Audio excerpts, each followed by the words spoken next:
Le domaine de l'urbanisme et de logement en visite ce matin sur le site devant accueillir les 15 000 parcelles viabilisées et clôturées octroyées par le président de la République aux travailleurs.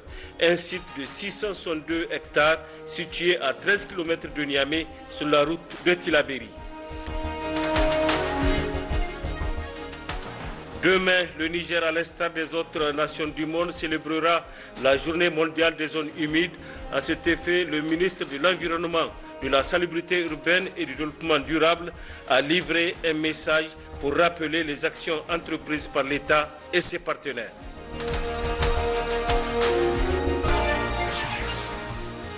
De logement, Waziri Maman a donc effectué ce matin une visite de terrain sur le site devant accueillir les 15 000 parcelles viabilisées et clôturées octroyées par le président de la République aux travailleurs nigériens. Un site de 662,5 hectares situé à 13 km de Niamey sur la route de Tillabéri. C'était en présence de 5 centrales syndicales représentatives des travailleurs du Niger. Compte rendu Achet Bawa et Habibou Abdraman. À défaut de 25 000 logements sociaux clés en main initialement prévus, le président de la République, Issoufou Mahamadou, trouve une autre alternative pour satisfaire les travailleurs. En effet, il a fait un grand pas en octroyant à tous les travailleurs, sans distinction aucune, 15 000 parcelles viabilisées sur un site de 662,5 hectares, dont 377,5 hectares réservés aux habitations et le reste pour les infrastructures connexes. Situées sur la route de Tillabéri, à 13 km de Niamey, ces parcelles sont morcelées en fonction des dimensions. 4 000 parcelles en 200 mètres carrés, 3 500 parcelles en 250 mètres carrés, 6 500 parcelles en 300 mètres carrés et 1000 parcelles en 350 mètres carrés. Ce matin, le ministre des Domaines, Waziri Maman, accompagné de ses proches collaborateurs, sont allés présenter le site aux 5 centrales syndicales représentatives des travailleurs du Niger. C'est sur instruction de son Excellence, Monsieur le Premier ministre, président du Conseil national du travail, que nous sommes venus ici pour montrer à nos partenaires du Conseil national du travail, c'est-à-dire les principaux dirigeants syndicaux, pour leur montrer le site que le gouvernement a réservé pour la cité de 15 000 parcelles aménagées et clôturées. Donc vous savez que c'est un projet de son Excellence, Monsieur le Président de la République, de mettre à la disposition des travailleurs de tout secteur confondus 15 000 parcelles qui seront aménagées. Elles seront livrées gratuitement aux travailleurs et ce sont des parcelles qui seront viabilisées.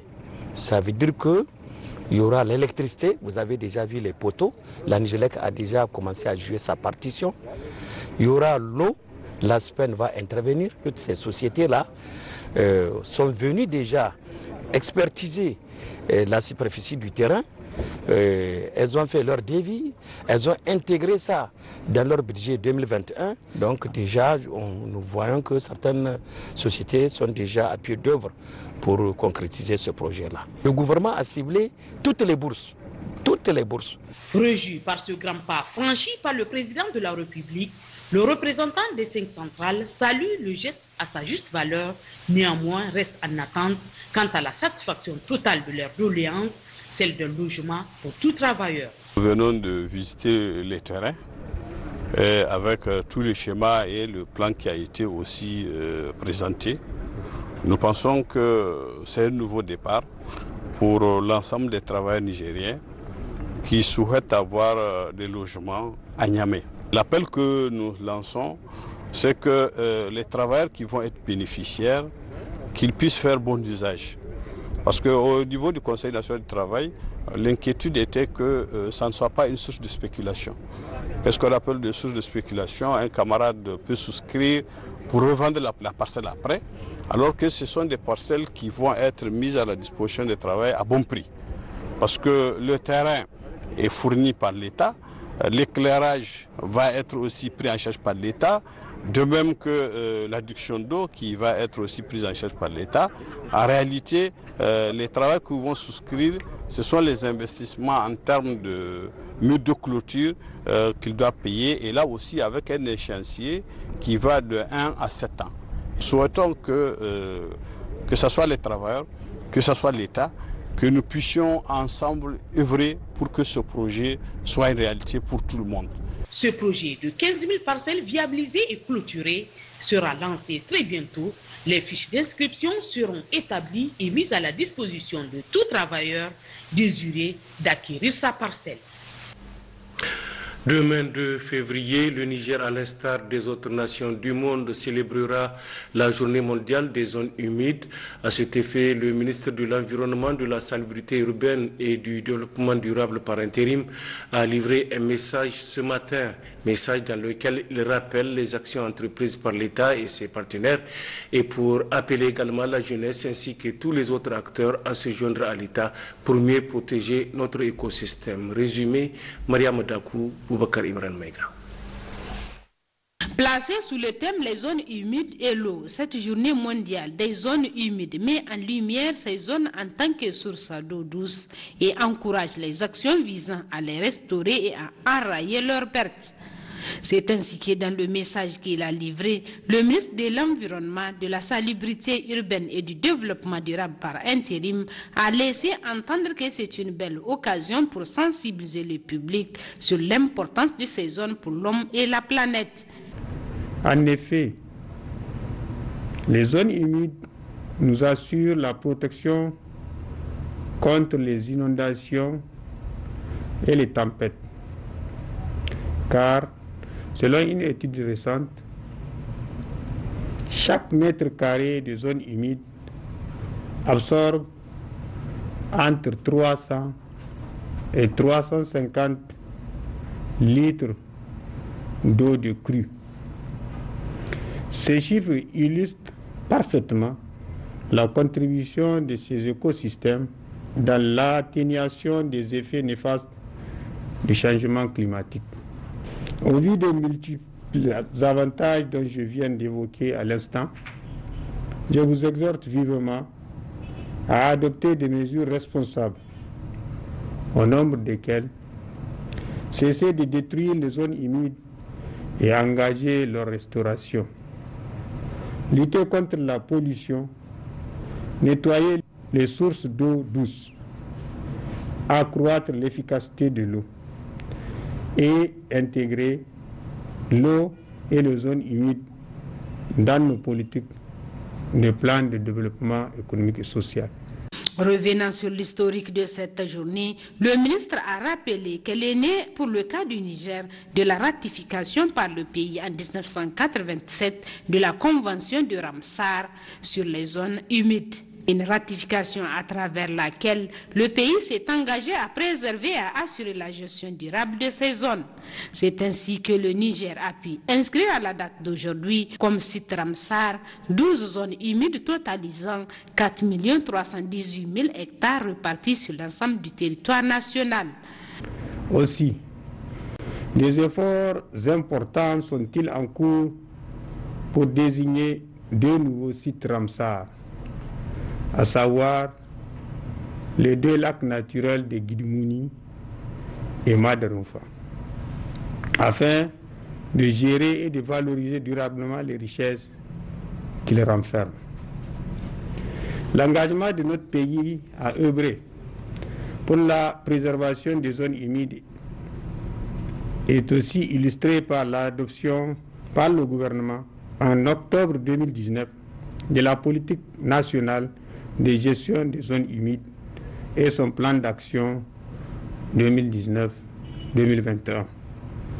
Ce document, largement inspiré des orientations nationales définies dans le programme de renaissance du Niger, constitue un cadre pertinent de mobilisation et de valorisation de nos énormes potentialités en zone humide pour l'atteinte des objectifs de sécurité alimentaire et nutritionnelle, d'atténuation des effets néfastes du changement climatique, mais aussi d'amélioration de la biodiversité. Aussi après ce rappel sur les efforts consentis, le ministre Zanedou Malam a tenu à adresser les vifs remerciements du gouvernement à l'ensemble des partenaires qui accompagnent le Niger dans cette dynamique avant de lancer un appel pressant à tous les acteurs du secteur public comme privé, à la jeunesse et à la société civile de se joindre à eux pour la protection et le développement durable des écosystèmes de façon générale et des zones humides en particulier. Niamey abrite depuis ce matin les travaux de la réunion régionale pour la validation des programmes de sûreté et de la facilitation de l'aviation civile. L'objectif est de procéder à une mise à jour des programmes d'activité aéroportuaire. C'est le ministre des Transports par intérim, Sadou Seydou, qui a présidé l'ouverture des travaux. Ouma Jamila Boudachirou et Ablé Ali. Toutes les structures intervenant dans le secteur de l'aéroportuaire participent à cette session de validation des programmes de sûreté et de la facilitation au Niger initiée par l'Agence nationale de l'aviation civile ANAC avec l'appui de l'UEMOA. Entre autres structures, l'aviation civile, le ministère des Transports, celui de la Défense, le ministère de l'Intérieur et les compagnies aériennes. Cette rencontre intervient après une première rencontre qui a permis la relecture des 10 programmes en 2019. Nous avons une nouvelle gare, nous avons de nouvelles infrastructures, nous avons de nouvelles entités qui sont venues encore s'ajouter à l'aéroport. Il faut faire la mise à jour de tout cela. Nos experts ont continué à mettre en forme tous ces textes. Et l'atelier d'aujourd'hui, c'est pour la validation de ces programmes nationaux. Donc nous avons 5 programmes nationaux, le programme national de la sûreté de l'aviation civile, le programme national de contrôle qualité de la sûreté de l'aviation civile, le programme national de formation en sûreté de l'aviation civile, le programme national de la sûreté du fret et de la poste, le programme national de la facilitation et enfin le plan national de la gestion des crises. Et le Code de l'aviation civile dit que ces documents, ces programmes nationaux doivent être adoptés par décret pris en Conseil des ministres. Donc c'est pour faire la validation de ces différents programmes et maintenant les mettre dans les processus d'adoption qui convient pour que nous ayons nos textes à jour et avec les décrets. Ainsi donc, plusieurs points sont examinés par les participants en vue d'améliorer la sûreté et la facilitation en République du Niger. Au cours des travaux, les experts en sûreté et les professionnels de l'aviation que vous êtes auront à vous appesantir sur les propositions d'amendement insérées dans les projets de textes réglementaires régissant les aspects de sûreté et de facilitation en République du Niger. C'est ainsi que cet atelier, qui durera 5 jours, va permettre aux participants d'examiner, entre autres, les points suivants. La répartition des responsabilités entre les différents secteurs de sûreté. Je parlerai des ministères. Le fret et la poste à haut risque. Les activités de contrôle de la sûreté, les formations sûreté du personnel de cabine, équipage, etc. À l'issue des travaux de cet atelier, tous les programmes nationaux de sûreté seront validés et seront ensuite pris en charge par mon département ministériel qui se chargera de les faire adopter par la voie réglementaire appropriée conformément aux dispositions du Code de l'aviation civile. Soyez-en rassurés, chers participants, j'appuierai ce processus jusqu'à son aboutissement et cela dans les délais les meilleurs. Cette session se tient en présence des experts de l'Union régionale des sécurités et des sûretés de l'aviation civile et de la commission de l'UEMOA pour qu'ils apportent leur contribution à la validation des amendements apportés aux programmes nationaux de la sûreté et de la facilitation de l'aviation civile. Nous en venons aux activités des partis politiques réunis en session extraordinaire. Le bureau exécutif du Parti nigérien pour le changement, PNC Mouloura, a rendu public une déclaration cet après-midi à son siège.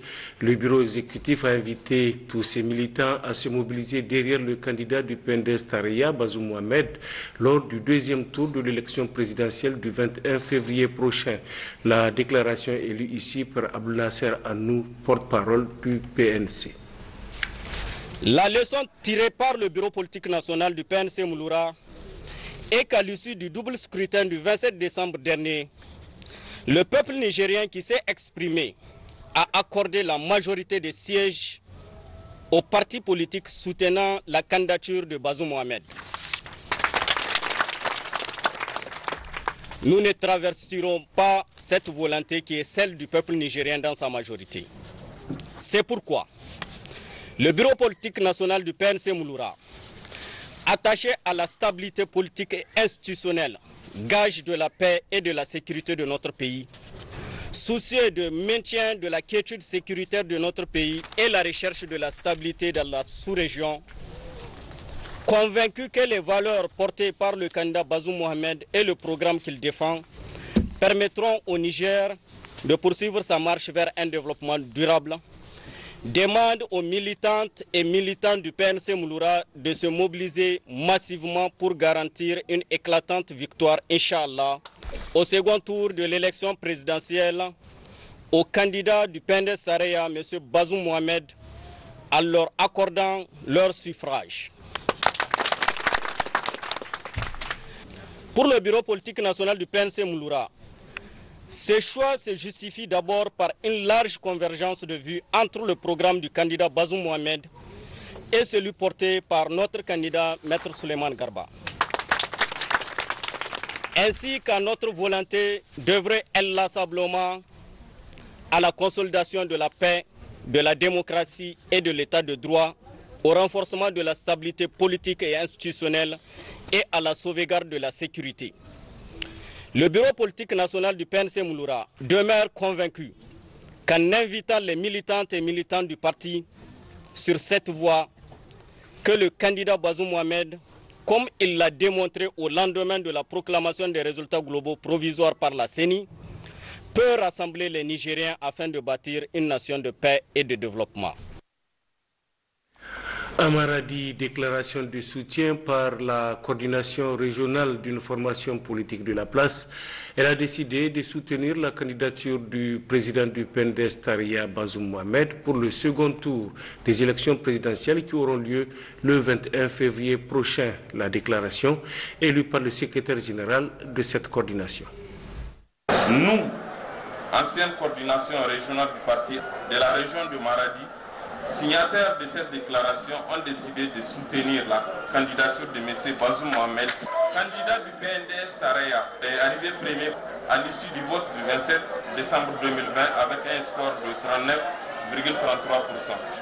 En effet, après une mûre réflexion de notre part, nous vous avons choisi pour guider nos pas de notre combat politique. Nous vous soutenons pour mener notre unique candidat du GMPNDS, M. Bazoum Mohamed, à la magistrature suprême du Niger le 21 février prochain. Ce choix historique porté par ce grand soutien sur la personne de Bazoum Mohamed en vue de lui assurer la victoire n'est pas un choix par hasard, car né de plusieurs concertations avec nos militants des 47 communes de la région de Maradi, et tient notamment aux deux grandes raisons. Le PNDS a remporté une majorité absolue de 81 sièges sur les 171 qui compte l'Assemblée nationale à l'issue des élections législatives passées, sans les 5 députés de la diaspora. Le candidat Bazoum Mohamed est ainsi de prime abord assuré d'une majorité parlementaire solide, gage d'une stabilité institutionnelle absolument indispensable. Durant sa campagne, le président Bazoum Mohamed a fait preuve d'un grand leadership qui rassure de favoriser la stabilité politique et institutionnelle de l'État. En avant pour une victoire éclatante du président Bazoum Mohamed. Vive la République, vive le Niger, vive l'ancienne coordination. Nous clamons enfin vive le PNDS Tareya et c'est Bazoum. Prenant la parole à cette occasion, le président de la fédération PNDS de Maradi, Mokhtar Gado Sabou, a salué et encouragé cette initiative pour la continuité des Niger radieux. Le secrétaire général adjoint du ministère en charge des enseignements secondaires a procédé ce matin à Dosso au lancement du test de recrutement des enseignants contractuels du secondaire session 2020.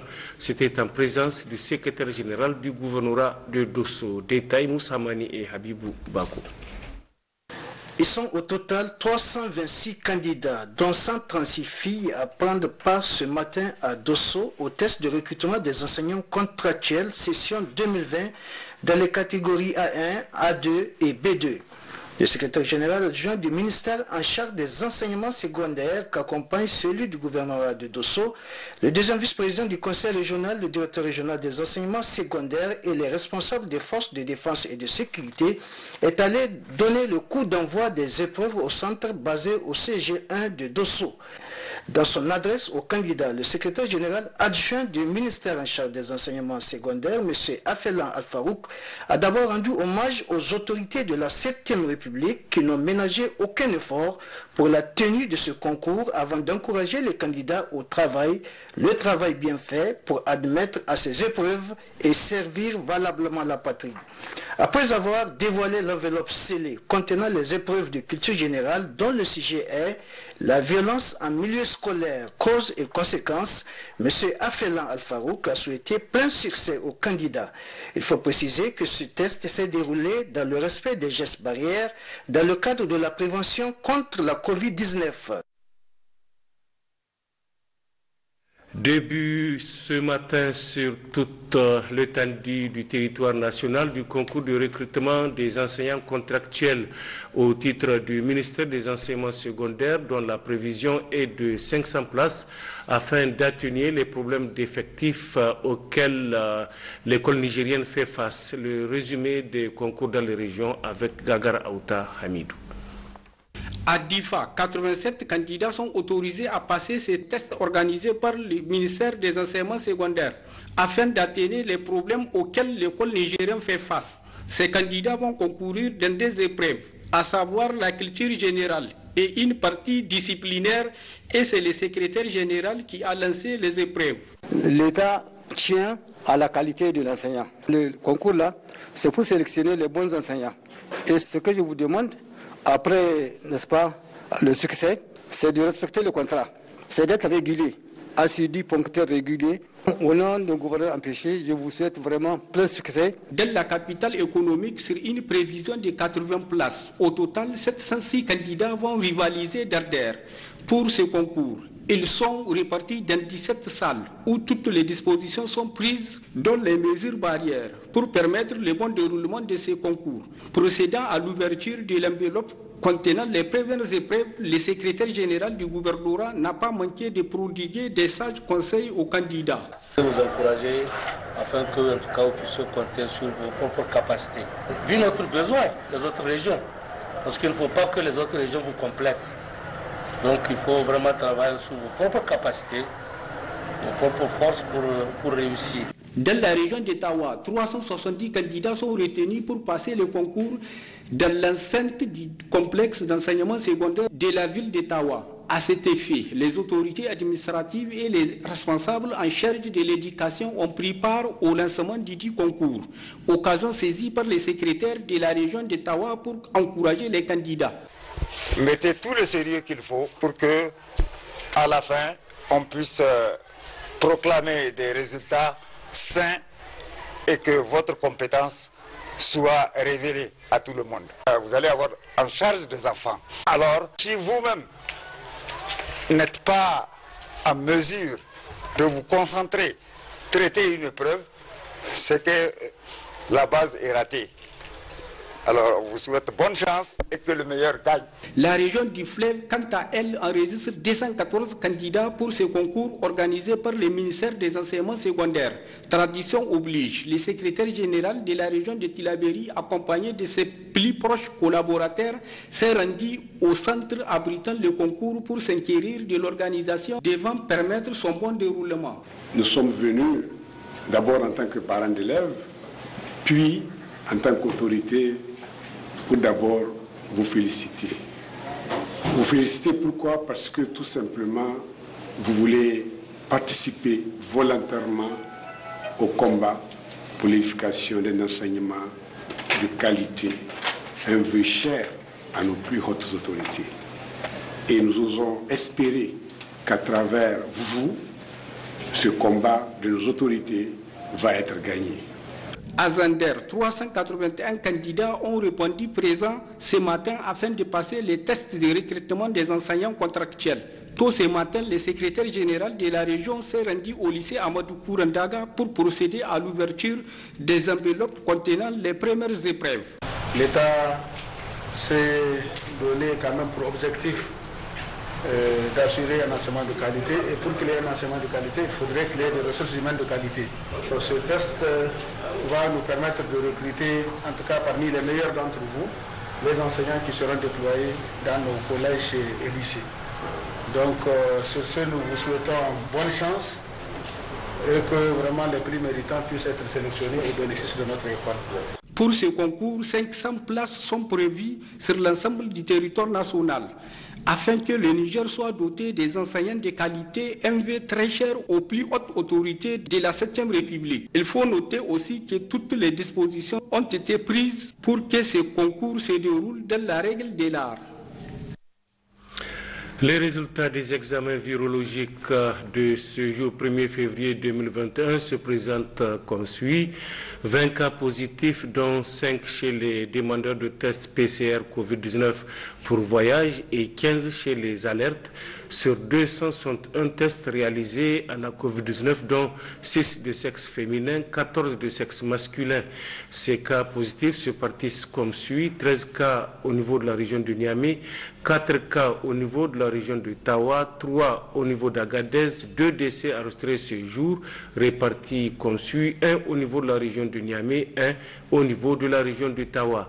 À ce jour, sur 114 060 personnes testées, 4 537 sont déclarées positives, parmi lesquelles 3 800 guéris, 161 décès, 576 cas actifs, 35 en hospitalisation, dont 3 en réanimation. Le gouvernement attire l'attention des populations sur le fait que le virus circule fortement au niveau communautaire, avec de plus en plus des cas présentant des signes souvent graves. Aussi, le gouvernement invite la population au respect strict de toutes les mesures prises. Le port de masque, le lavage des mains à l'eau et au savon et l'utilisation du gel hydroalcoolique doivent être strictement respectés en toutes circonstances. Pour toute information, appelez le 15 ou le 93 59 18 02. Le secrétaire général de la région de Tawa, accompagné des responsables des forces de défense et de sécurité de la région, a effectué un déplacement au niveau du département de Konni. Objectif, présenter les condoléances des plus hautes autorités du pays suite à une bagarre intervenue le mercredi 27 janvier 2021 dans le village de Massalata qui a fait des victimes. Massalata, village situé à quelques encablures de la ville de Konni, sert de cadre chaque année aux festivités rentrant dans le cadre de la fête annuelle de Azna dénommée Arwa Massalata. Jour sacré où la terre doit relever ses secrets au Dagal et Massafi, les deux grandes figures du village. Une fête qui s'est toujours déroulée dans la paix et la quiétude a été cette année perturbée par une bagarre avec comme bilan triste 4 morts et 1 blessé. Et cela contrairement à l'esprit de la fête de Azna qui prône la cohésion, la solidarité et l'union des Azna. L'objet donc de cette visite du secrétaire général de la région de Tawa, accompagné pour la circonstance des autorités administratives de Konni, ainsi que des responsables départementaux et régionaux des forces de défense et de sécurité pour présenter leurs condoléances aux familles endeuillées. En tant qu'être humain, nous compatissons et au plus haut sommet, le chef de l'État, le ministre de l'Intérieur et toutes les autres personnalités